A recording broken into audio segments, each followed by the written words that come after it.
L'éboulement dû aux fortes pluies enregistrées dans la nuit de jeudi à vendredi a causé la mort de 2 personnes dans le quartier Mosikro, dans la commune d'Atekoubé. La France a décidé de lever ce samedi la suspension de ses opérations avec l'armée malienne. La coopération redémarre donc entre ces deux armées. Bonsoir, bienvenue dans le 19h. Tristesse hier au quartier Mosikro dans la commune d'Atekoubé. 2 personnes ont perdu la vie lors d'un éboulement provoqué par de fortes pluies de jeudi à vendredi. Le ministre de la Solidarité et le maire d'Atekoubé se sont rendus sur les lieux pour apporter leur soutien et réconfort aux familles endeuillées, non sans inviter les populations à quitter les zones à risque. Colette Ilboudo, Georgette Ido. C'est un nouveau coup dur pour les habitants du quartier populaire Mosikro dans la commune d'Atekoubé. Des chauffeurs de taxi-compteurs ont trouvé la mort dans leur sommeil suite à l'éboulement d'un terrain dû à la forte pluie qui s'est abattue sur la capitale économique ivoirienne dans la nuit du jeudi à vendredi. C'était une forte pluie. Moi, je n'ai pas dormi. Voilà, chez moi aussi. J'étais couché et regardais la télé jusqu'au petit matin. Je me suis levé comme ça, j'ai attendu. Boum. Il me lève, il vient voir. Je ne reconnais plus le lieu. Il dit, mais attends.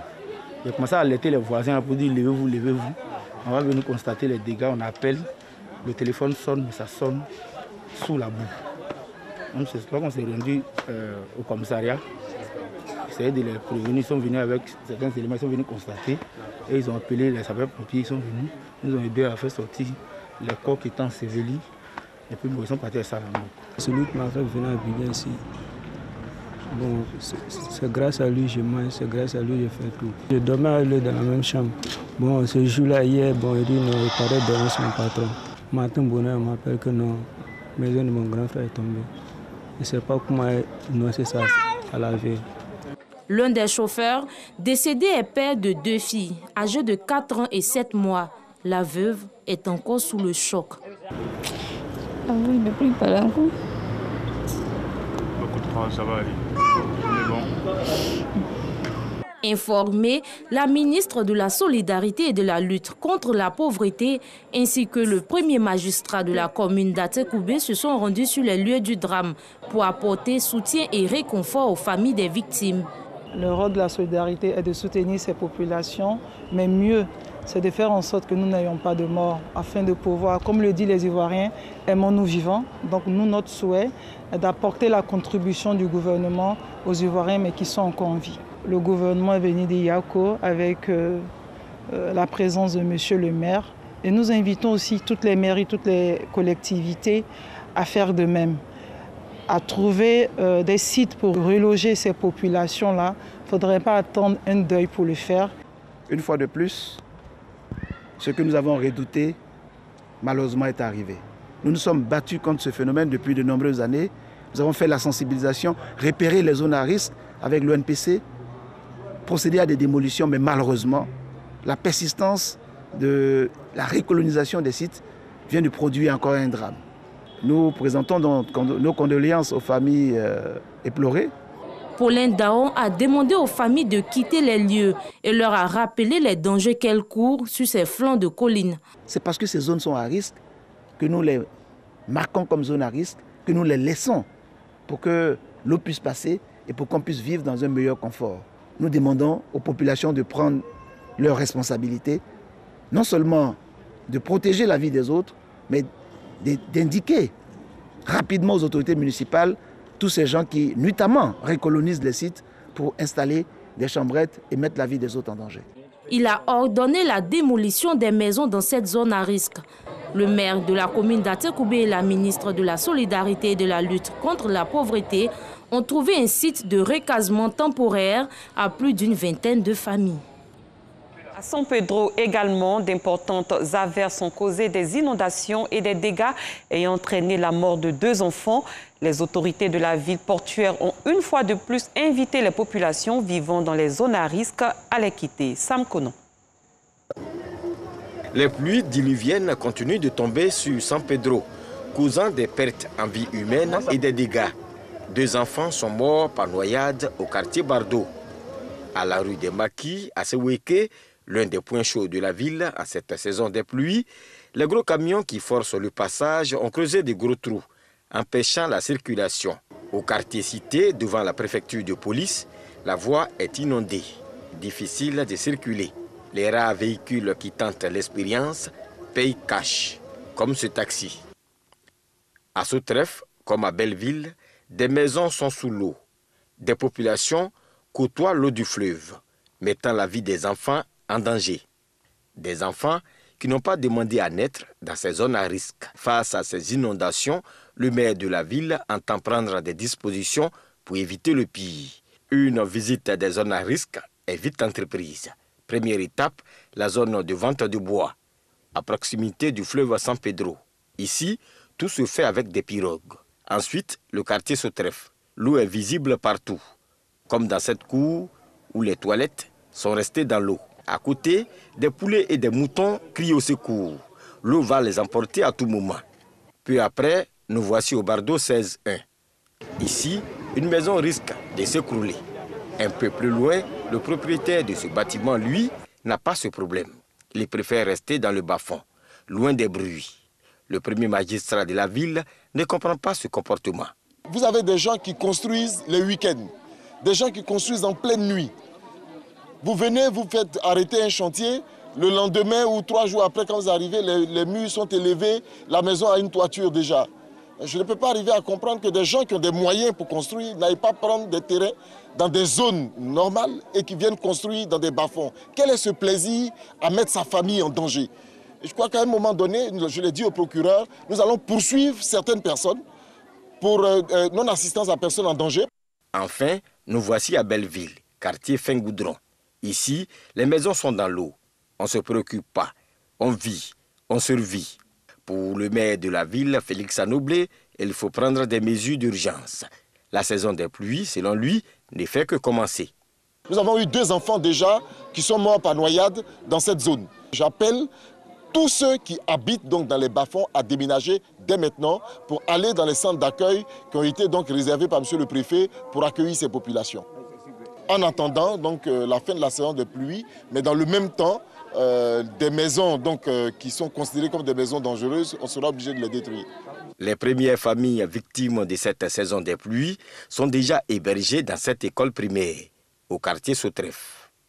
Une vingtaine de personnes sont portées disparues et 2 sont présumées mortes dans le département de Shizuoka, dans le centre du Japon, après que des glissements de terrain provoqués par de fortes pluies qui ont emporté des maisons ce samedi. Selon des médias japonais, le Premier ministre Yoshihide Suga devait réunir des ministres cet après-midi pour s'entretenir de la situation. Ici en Côte d'Ivoire, le ministre des Mines, du Pétrole et de l'Énergie, Thomas Kamara, a annoncé vendredi la fin du rationnement de la fourniture d'électricité dans les ménages qui vont désormais être approvisionnés en électricité de façon continue. À propos des industriels, la fin du rationnement est prévue le 15 juillet 2021. Un mot d'éducation, le collège Sainte-Famille dans le département de Tabo, au centre du pays, a tenu récemment sa traditionnelle fête de l'excellence. Une rencontre pour également marquer les 15 ans d'existence de cet établissement. Les meilleurs élèves ont été récompensés lors de cette cérémonie présidée par Eugène Kwadio Kwasi, préfet du département de Tabo. Joël Gossé. Une journée consacrée à l'excellence dans l'Agnébitiassa. Cette cérémonie, couplée à la célébration des 15 années d'existence de ce premier établissement d'enseignement secondaire du département de Tabo, a été mise à profit pour célébrer les 3 meilleurs élèves de chaque niveau, à savoir de la 6e à la terminale. Occasion aussi pour le directeur des études de féliciter les élèves méritants, de même tous les acteurs ayant contribué au bon fonctionnement de l'établissement. Le collège Sainte-Famille a pour coutume de faire un bilan en fin d'année scolaire, de primer les meilleurs de ses élèves afin d'encourager les autres qui n'ont pas pu briller cette année, de mieux faire l'année prochaine. Le parrain s'est félicité de l'excellence du travail des élèves, tout en mettant en exergue leur talent artistique. Secrétaire général de l'Institut supérieur des arts et de l'action culturelle, Dr Honoré Kwadio n'écarte pas l'idée d'un partenariat entre le collège et l'INSAC. Je me réjouis qu'une initiative telle que celle-là, de célébrer l'excellence, est au cœur de préoccupations de notre système et aussi ici à Tabo. À tous les élèves qui ont eu d'excellents résultats dans cet établissement, qui sont célébrés ce jour, je dirais Félicitations. Quelques bénéficiaires n'ont pas manqué de manifester leur joie après la reconnaissance de leur mérite. Je suis très contente et j'apprécie vraiment ce cadeau. Je suis simplement heureuse. J'ai simplement étudié sur les cours. Et Jeanne Kouadio Kwasi, préfet du département de Tahabo, a exhorté les élèves à faire preuve d'abnégation et d'ardeur au travail. Des sketchs, des prestations artistiques et des déclarations du slam ont meublé cette journée. Des étudiants et leaders de jeunesse œuvrent pour la paix et la réconciliation. Réunis au sein du Mouvement national pour la réconciliation et la paix, MNRP, ils ont procédé au lancement de leurs activités. Ils comptent parcourir l'ensemble du pays pour appeler à la cohésion et la concorde. Georgette Idou. C'est l'université Félix Houphouët-Boigny de Cocody qui a accueilli cette cérémonie qui lance les activités du Mouvement national pour la réconciliation et la paix. Cette association de jeunes étudiants refuse l'instrumentalisation de la jeunesse par les hommes politiques. Elle entend se mettre au premier plan à la recherche de la cohésion nationale. Le temps est arrivé pour dire à la jeunesse de prendre conscience que demain lui appartient, car le cycle normal de la rotation d'une génération voudrait ou indique clairement que demain, ce sont les jeunes qui auront entre les mains le destin et la destinée de ce pays. Aujourd'hui, j'ai constaté quelque chose qui m'a fait le plus plaisir, parce que déjà la FESI nous avait déjà emboîté le pas. Ils avaient prôné déjà zéro violence en milieu estudiantin et scolaire. Alors nous avons en même temps priorisé cet instant-là pour continuer dans la marche de ce que Monsieur le secrétaire général de la FESI, M. Alain Sinclair, avait déjà annoncé. Un tel projet qui vient encore soutenir ce que nous avons dit, ce que nous conjuguons chaque jour dans les amphis, c'est qu'aujourd'hui, il faut pouvoir convaincre au lieu de chercher à contraindre. Le ministre de la Réconciliation nationale était représenté par Eugène Djoué, ex-membre de la Galaxie patriotique. En s'organisant déjà pour, n'est-ce pas, focaliser, rassembler quelques Ivoiriens, ils contribuent ainsi donc à la cohésion, ils contribuent ainsi donc à la dynamique de paix, de cohésion et de réconciliation.